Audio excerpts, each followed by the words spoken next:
Well, good evening. My name is Jason Mann, and welcome to the latest issue of Writing at the Edge. And every month, we take the opportunity to talk about writing and publishing and all the different aspects of that, of this, what is a very exciting world. And tonight, we're going to be dealing with a subject which is entitled Doing the Business, Navigating the Tricky Waters of the Publishing Industry, and whether that's traditional publishing or self-publishing or something that's often referred to as hybrid, which we're going to go into a lot more detail in the next few minutes. Now, to guide me through all that is a good friend and colleague of mine, Jonathan Posner. And Jonathan's here with me today. Hi. Hi, Jonathan. And Jonathan is the author of 7 adventure novels set in the 16th century, featuring time travelers, swashbuckling heroines, I think, Jonathan, kings and queens, and lots of action. And after publishing his own books under his Winter and Drew imprint, and that was 2 years ago, he turned Winter and Drew into a fully fledged publisher. And what he does now is, through that imprint, he helps other authors to publish their own works, Jonathan. That's right. Yeah, absolutely. So that's a big responsibility and a big job, I'm sure. Oh, yeah. But I know for a fact, speaking to you often, that you get a tremendous amount of, there's a lot of reward in that as well. Absolutely, yes. Which is great. So for writers who may be new to the world of publishing and are considering how to get their book out there, can you give us an overview of the 3 types of publishing? Because there is traditional publishing, which everybody will recognize. There is self-publishing, where the author does it themselves. And then there is a bit of a combination of those two, often referred to as hybrid publishing. So talk us through an overview of each of those. Tell us about what that's all about and what your own experience is. Well, let's start with traditional publishing. So in traditional publishing, this is where the publisher, in effect, takes the rights to the book and then publishes the book themselves. So the question is, how do you actually get to that publisher? The way you get to that publisher is by getting yourself an agent. And that agent is somebody who will represent you to the right publishers and will secure the deal for getting your book published. So the starting point of all of that is you have to get yourself an agent. Now, the average agent gets 100, maybe 200 submissions a week. So that's whatever that is, 5,000 or so a year. And then they take, generally speaking, one or 2 new authors every year. So if you submit to agents, and it can be done, people do obviously are successful at it. If you submit to an agent, the chances are you're going to take you a long time and a lot of effort to get that agent who loves your book and is prepared to publish it or to represent it. If you then get an agent, and as I say, that the odds are fairly stacked against you, but obviously it does happen. If you then get an agent, the agent will then represent your book. Now, the first thing they'll probably do is work with you to make the book as good as it possibly can be. So the agency themselves will have editors who will work with you and work on the book. Once the book is to a really good state, they will then represent it to publishers. And those publishers will either accept or not your book. And they will, if they like it and if they want it, then they will publish the book. So that brings me back to where I started on this, which is, in effect, the publisher takes the rights in the book. Your intellectual property rights then pass to the publisher, and that publisher then will publish the book and bear all the costs of publishing the book, which can be quite high. There's a lot of costs involved in creating that product, as it were. And once the book is done and the cover is done and the editing is done and the blurb is written and all that sort of good stuff is done, then they actually physically publish the book. They will print it, they put it into the supply chain, they publish the book. So that, generally speaking, can take 2 to 3 years, broadly speaking, from when you first try and get an agent to when you finally hold that copy of that book in your hand and you do a signing in Waterstones or whatever it might be. That can take 2 to 3, maybe even 4 to 5 years. It can be quite a long I mean, process. I've heard of stories where, people have been trying to get their book published for 10 years or more. And easily that can happen. So in terms of traditional publishing, the key things are the publisher takes your rights. I mean, I say takes, the publisher in effect buys your rights, but then in return, they pay you a proportion of the sales of the book, which is called the royalties. Now, those royalties can be around sort of 6 to 10% of the price of the book. So of the amount of money that each book generates, you will earn maybe 6, maybe 10% if you're lucky. So you would obviously need to sell a lot of books to be able to make your money. Now, one of the things that a publisher will do, and broadly speaking, not all publishers, and not there are different types of publishers and different sort of genres, but one of the things the publisher will do is they will pay you an advance, and that advance is in effect is a prepayment of what the royalties they think your book will generate. Now, once the book starts to actually generate, you don't get paid anything because you've already been paid on the advance. What they're doing then is they're sort of working down, they're eating into the advance itself to the point when finally, hopefully, sooner rather than later, your book has paid back its advance. They've got the money back that they gave to you up front, and then they will start paying you. And they, generally speaking, pay twice a year. So, understanding how much or how many books you've sold and how much money you're making can be a little bit obscured by the fact that it's the publisher who's filtering that information and deciding what you're going to be told. Now, we sometimes hear about huge advances made to people, don't we? And, sort of six-figure sums. It all sounds very impressive. But the reality is, of course, that is vanishingly rare, isn't it? Yes. Yeah. Very, very few, a fraction of a percentage ever get a very significant advance, Yes. don't they? Yes. And every now and then a book will come forward that the publisher is so excited about that they know is absolutely hitting the right notes for the market at this particular moment, that they will pay a big advance. But then, of course, they will throw all their marketing spend to making sure that book generally or generates the amount of sales that will justify the money that they've put out for it. The vast majority, as you say, the vast majority of people who are traditionally published get a reasonable advance, not massive amounts. I'm not going to put numbers to it, but not massive amounts. And then the book either doesn't generate enough to start paying them anymore, or if it does, it's a fairly small amount.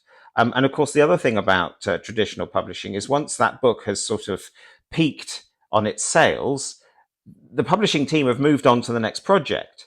So from their perspective, what they're now interested in is the next book that's coming up, not necessarily this one. And that gets pushed to what they call the backlist.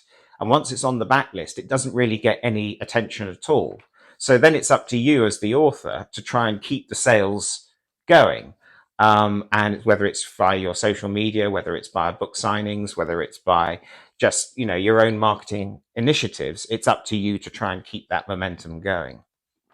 Thank you. So that is traditional publishing. Yes. So tell us a little bit more about self-publishing. Self-publishing. Well, this is something that's really grown over the last sort of 20 or 30 years, mainly because Amazon has dominated the publishing world, and their sales online, both of ebooks and of print books, which is done by Print on Demand, which I'll mention in a moment. Those kind of mechanics have allowed us to really be much more proactive in actually publishing the book ourselves. So now there is no need for a publisher. If you want to publish your book, you don't need to get an agent. You don't need to get a publisher. You can just publish the book on Amazon. Yes, there are costs involved. Of course there are. Those are the costs that the publisher would have paid, but you're going to pay them instead because there is no publisher except for you. So in effect, creating your cover, there are costs to that. Getting a designer and making sure that they design something really, really professional looking costs money, clearly. But then you've got editing, and no book should ever go out if it hasn't been properly edited. You cannot self-edit your books because you will never see what a new fresh eye will see, and you will never spot the things that readers will spot when it goes into publication. So it's very important for you to get an editor, and again, editors cost money, good ones, clearly. And then you have to have it formatted, and formatting it for Amazon ebook, which is Kindle Direct Publishing, KDP, formatting it for print, and I mentioned print on demand. With Amazon, and there are other platforms, with Amazon, you can print on demand. That book doesn't exist until you have ordered it or somebody has ordered it. So there is no stock sitting around in warehouses waiting to get distributed, costing money, because that's what it does. It's tied up some money. There is no upfront stock risk in terms of the money that you're spending. So print on demand is incredibly effective way of managing your costs. Of course, and this is as ever with these things, there's a trade-off. It's well known that Amazon covers tend to curl. We've all seen it. That's what happens. If you go and print the book yourself, you maybe get better cost. If you go up to say 200-300 copies, you can go to a printer and you can get it done beautifully yourself. But then you've paid for that. And then, of course, those books are going to be sitting in your hallway or your garage or wherever it is until you've found a way to get rid of them, to sell them. And of course, Amazon dominate the market, as you mentioned earlier on, but there are alternatives as well, aren't there? So you Yes. can publish through others as well. I mean, you'd certainly want to do Amazon because they're such a dominant force. It's over 80% of the market. Yes, but you do have other companies like Ingram Spark, I think, don't Yeah. you, where you can also publish your books as well. Well, Ingram Spark, I would say, it serves a very particular purpose for the self-published author. So whereas Amazon is sort of a walled garden, it doesn't really allow for people to sell their books in bricks and mortar stores because Amazon sort of sits within its own space.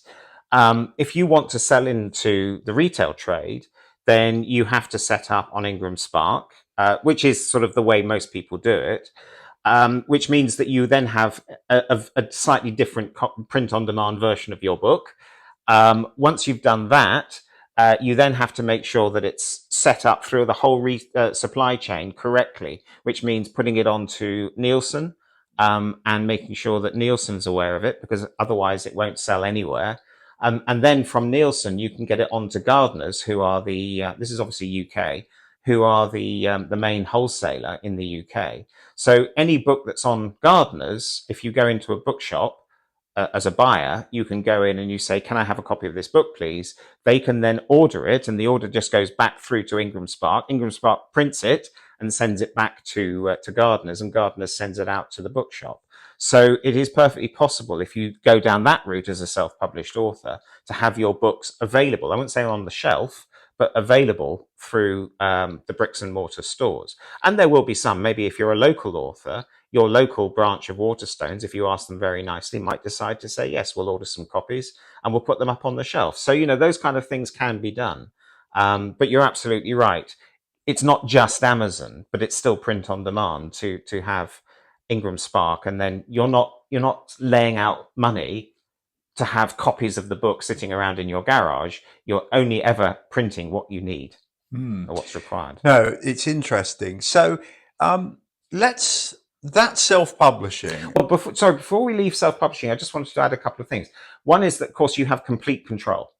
Right. Unlike a traditional publisher, who once they hold the rights in your book, they can do what they like with it. So if they say, we'd like to change the title, and actually we think that chapter 4 should become chapter 6 and swap, and we don't like that character, we're going to write that character out, or we're going to merge two characters together, and our editor's just going to make sure, do the tweaks, and you've lost control. When it comes to the cover, the traditional publisher will say, well, our design department is going to design you a cover and it's going to look lovely. And you look at the cover and you say, I hate it. And they say, well, that's very interesting, but actually irrelevant to this conversation. So when you go self-publishing, of course, you have complete control. You are the publisher.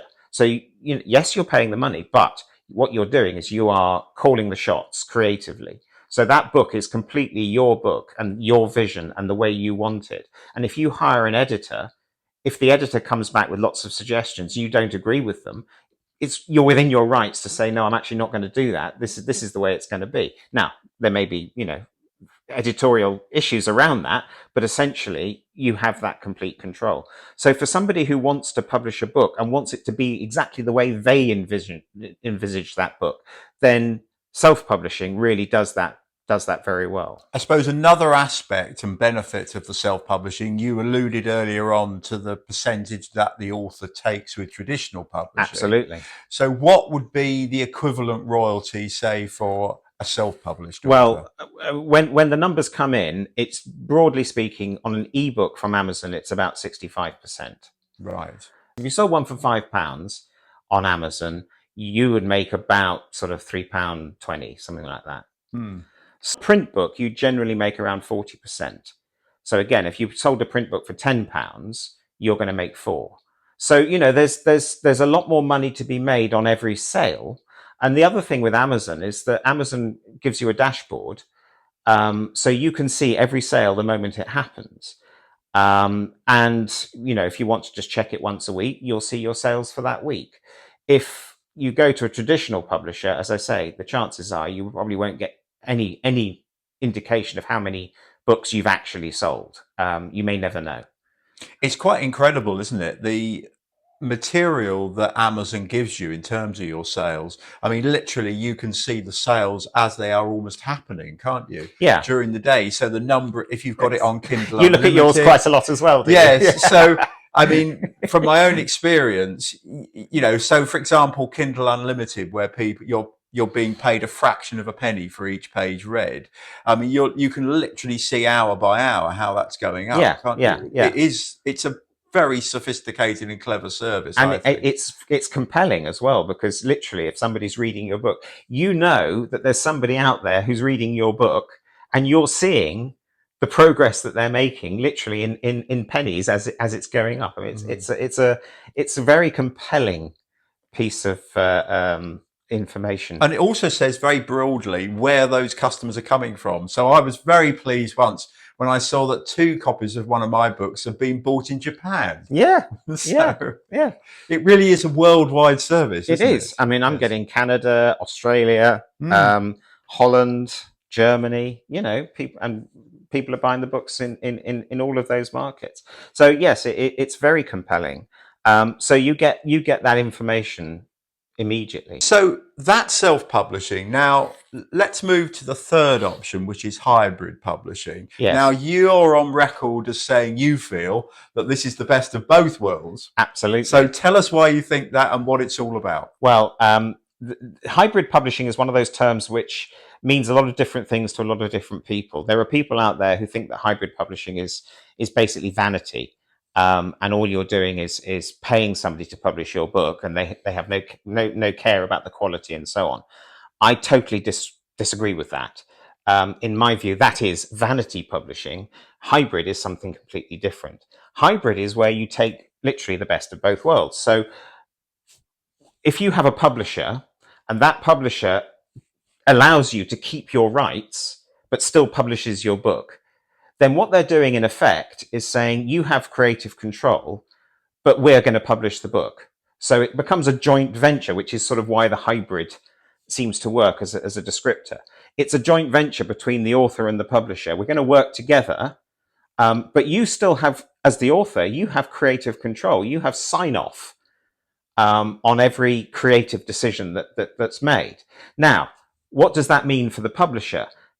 As a publisher, it means that potentially they could be publishing a book they don't think is very well done, because the author might have overridden them in lots of different areas and said, no, this is not the way I want it. The way I want it is this. And the publisher might go, yeah, but that's not actually as good as what we're suggesting.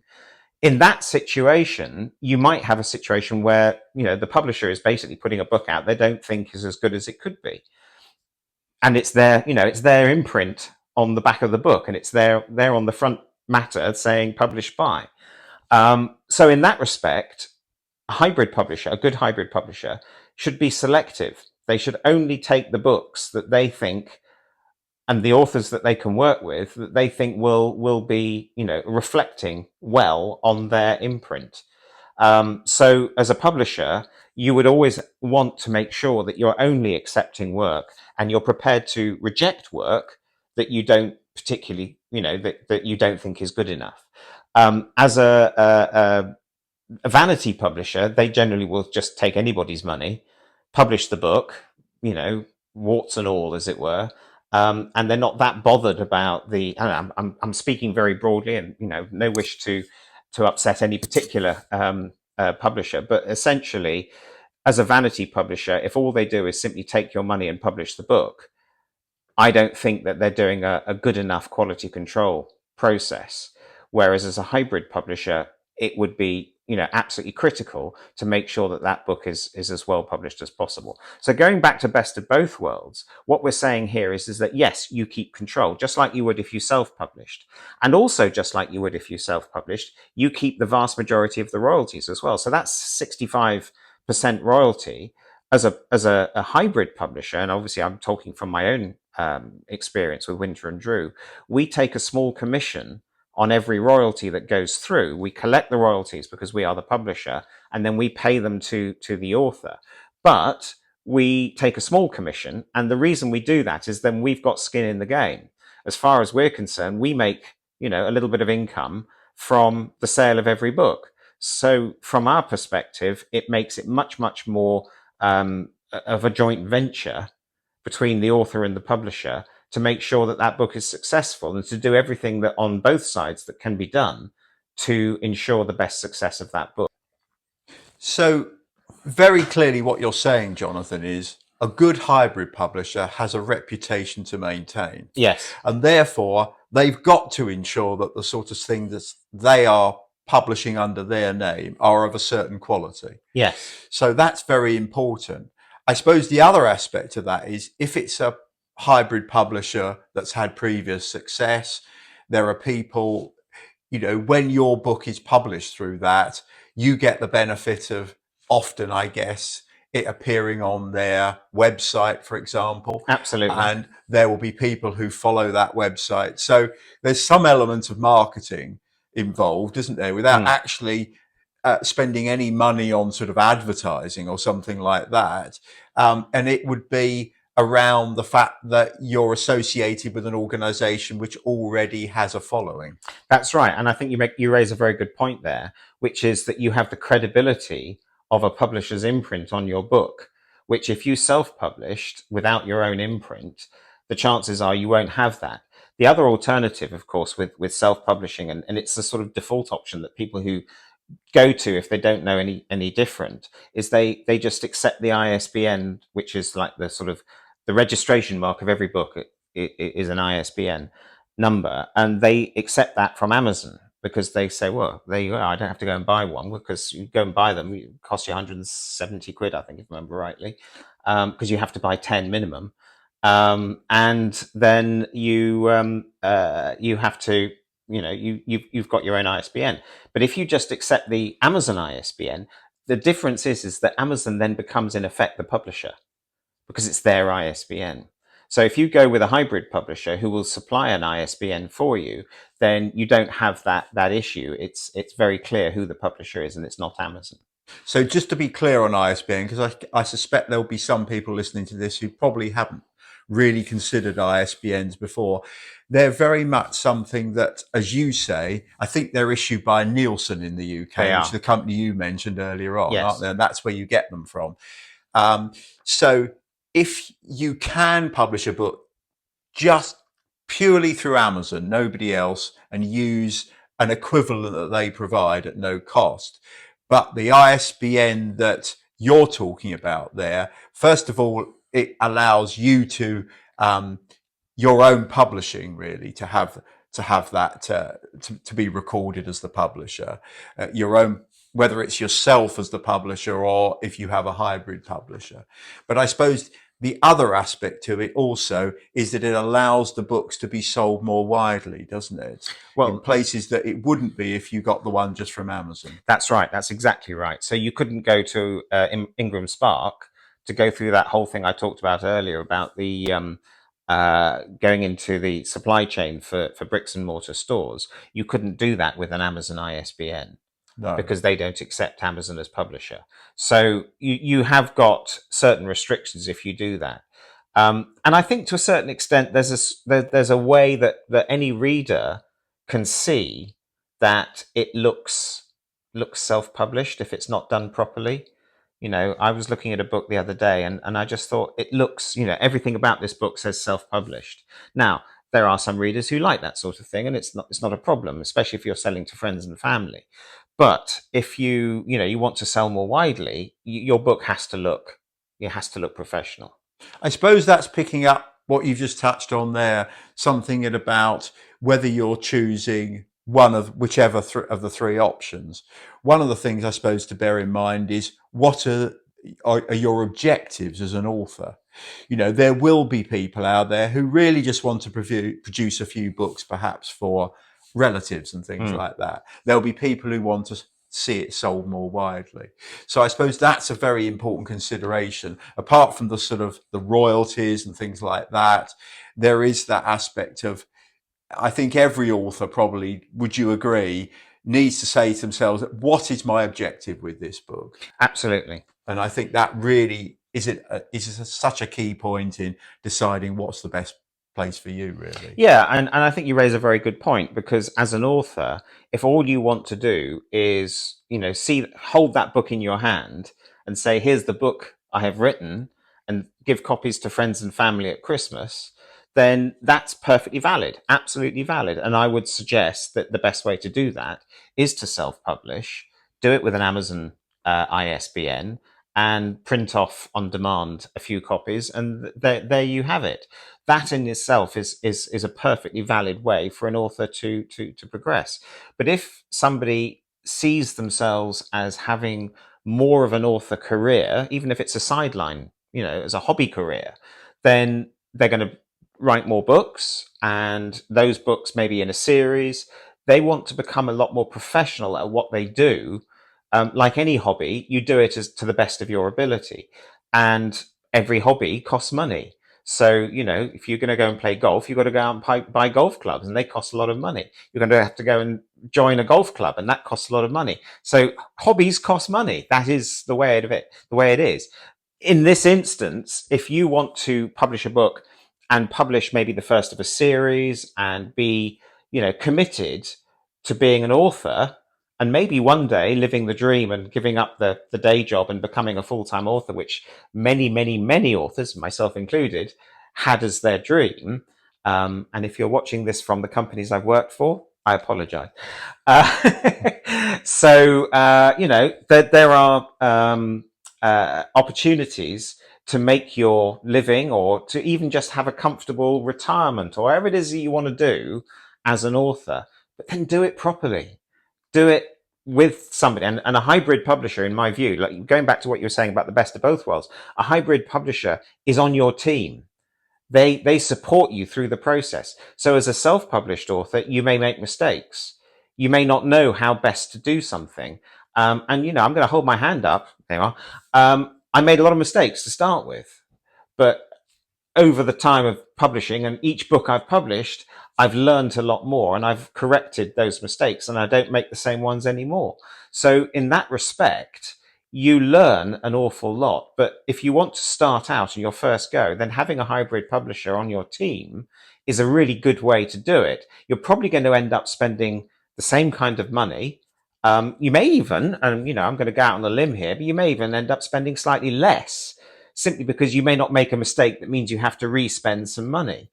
That in that respect, therefore, you are potentially, hopefully, going to be doing it quicker because you've got somebody who knows what they're doing, and you're going to do it more, potentially more cost effectively. So tell me a bit about specifically about Windsor and Drew. So, somebody who is a prospective author, what do they need to come to Windsor and Drew with? Do they need to have a manuscript already? Or do they need to just have an idea if it's a memoir? I mean, what are your expectations as a publisher from people approaching you? Um, I would want to see the first 3 chapters or 10,000 words. Broadly speaking, that would be your first 3 chapters, but 10,000 words may be, a better way of describing it. And a synopsis. And then I would want to understand from those two key pieces of information what your qualities are as a writer, and how you see the book in as a whole. Now, if you've already written the book, if you've got the whole book, just cutting off the first 10,000 words into a separate document and sending that out, very easy. And you should be able to write the synopsis, which you should have anyway, because, as part of your planning process, you've probably got something which laid out the way the book was going to develop. And then you would, that would show me as a publisher that A, you can write, and B, you've got a good idea for a book. It would also tell me what genre you want to put that book into, or it should be into, because there are genres that are going tanking at the moment, and there are genres which are on the up. So I'd be interested in a genre which is on the up. I would be interested in a genre which has got a lot of potential in it. And I would want to be looking for somebody who, wants to make their mark within that genre. So, you know, it's not much different to if you were looking for an agent, because an agent would probably want the same sort of thing. But as a publisher, you're going directly to the publisher. You're not actually going through an agent in this instance. Right. And so, what would be, if you were going to give an author, either having written something already or planning to write something, if you were going to give them one piece of advice to start with in terms of what their journey is going to be? Because I know from my own experience of writing, when you sit down to write, particularly your first novel, it does seem a huge project and it can be overwhelming, frankly. I suppose one of the great things about the sort of publishing alternative of somebody like Windsor and Drew is that to some extent that huge hurdle becomes hopefully a little bit lower and it becomes maybe more achievable because you've got somebody to some extent holding your hand. Absolutely. But going back to what you were saying, what would be my first piece of advice is read in the genres that you want to write in, because unless you know those genres well, you're not going to be able to write your version of it. And also read around it as well. Read other genres, and read people that you think have done extremely well or that you really enjoy. Go to the books that you love. Why do you love it?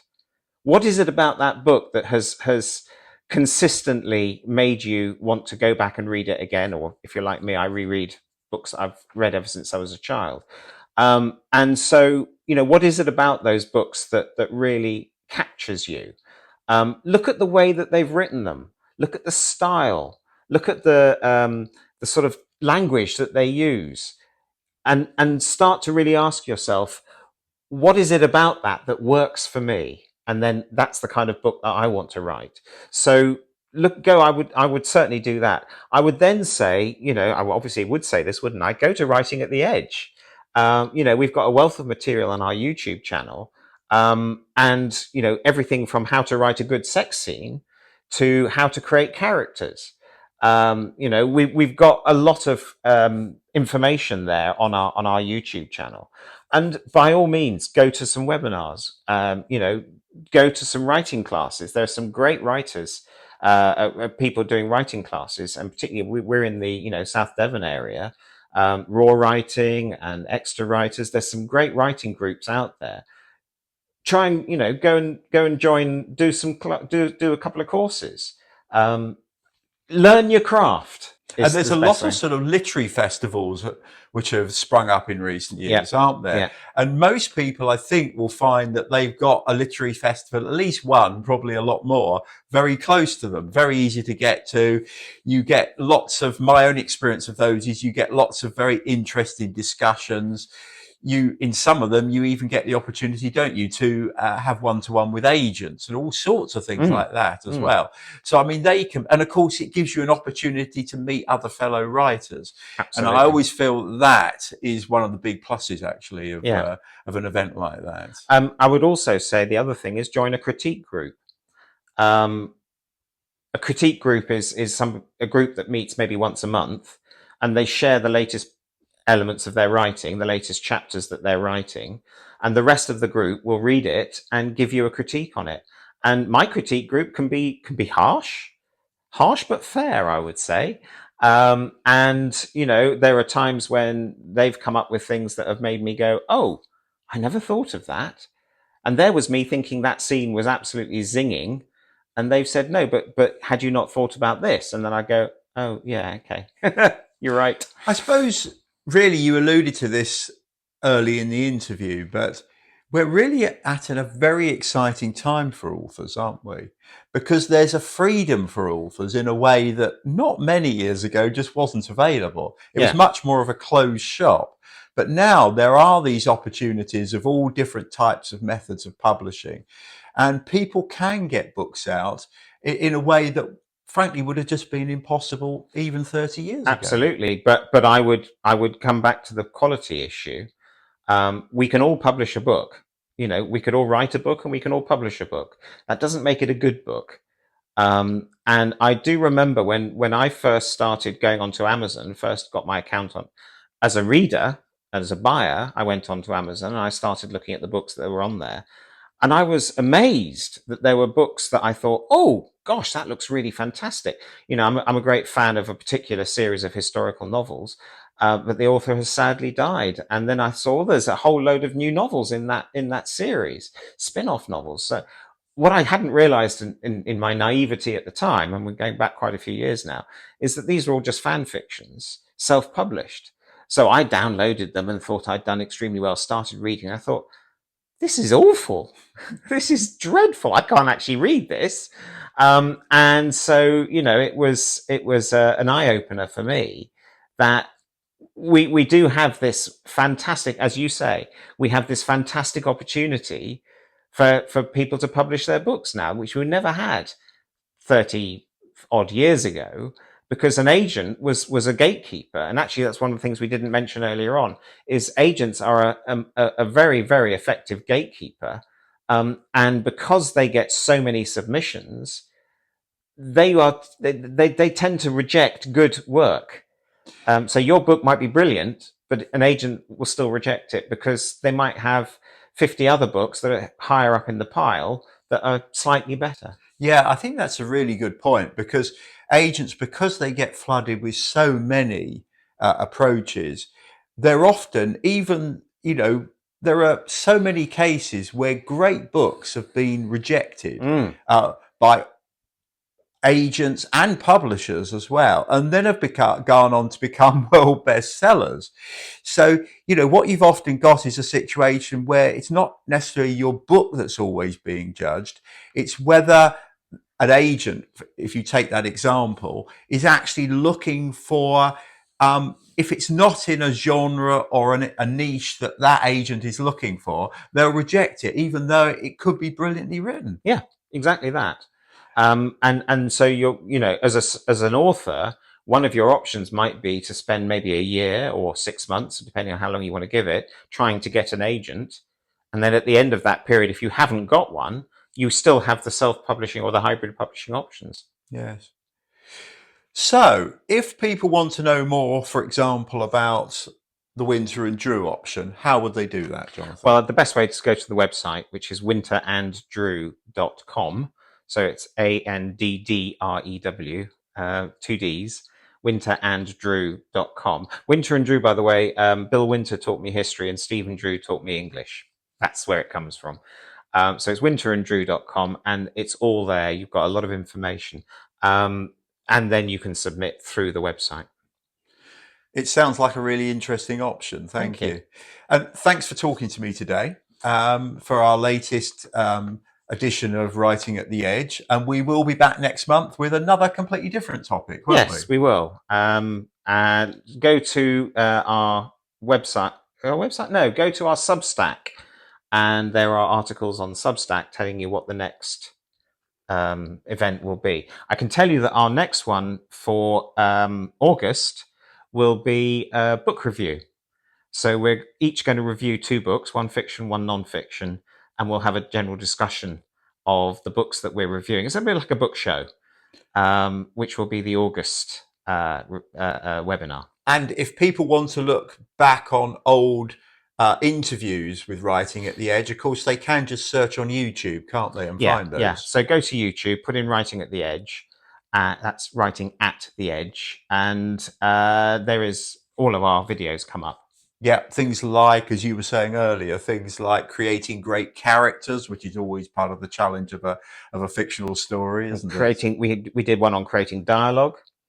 And we've done, as I say, we've done one on how to write a good sex scene, which was an eye-opener. That must have been quite a challenge, that one. It was an interesting, because it was me interviewing a lady called EDK, who's an American Californian writer.